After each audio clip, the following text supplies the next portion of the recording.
আজকে আমি ভেজে নেব লাল শাক। তার জন্য ওভেনে কড়াই বসিয়ে দিয়ে দিয়েছি কিছুটা পরিমাণে সাদা তেল। তেলটা গরম হয়ে গেছে। এখন তেলের মধ্যে দিয়ে দেবো থেতো করে রাখা কিছুটা রসুন। হালকাভাবে রসুনটা ভেজে নেবো যাতে শাক থেকেও সুন্দর ভালো ফ্লেভার আসে খাওয়ার সময়। আপনারা যদি রসুনটা না দিতে চান নাও দিতে পারেন, শুধু পেঁয়াজ দিয়েও করে নিতে পারেন। দিয়ে দেবো হাফ চামচ হলুদ গুঁড়ো। হলুদের পরিমাণটা কিন্তু একটু কম ব্যবহার করতে হবে, যেহেতু লাল শাক, লাল কালারটা কিন্তু একদম নষ্ট হয়ে যাবে বেশি হলুদ হলে। দিয়ে দিচ্ছি কুচিয়ে রাখা বেশ কিছুটা পরিমাণে পেঁয়াজ আর কিছুটা কাঁচা লঙ্কা চিড়ে নিয়েছি।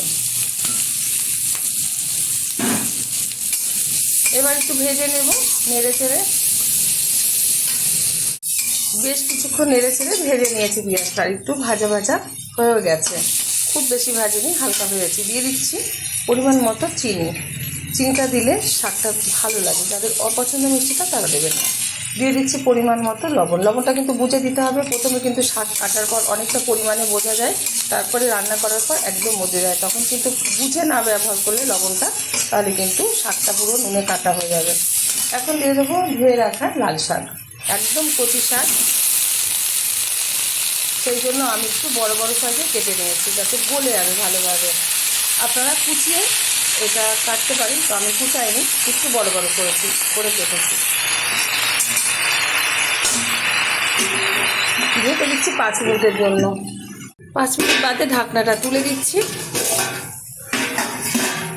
সুন্দরভাবে কিন্তু শাকটা সিদ্ধ হয়ে মজে গেছে, অনেকটা একটু জল জল ভাব আছে, আর একটু টানিয়ে নেব। হাই আছে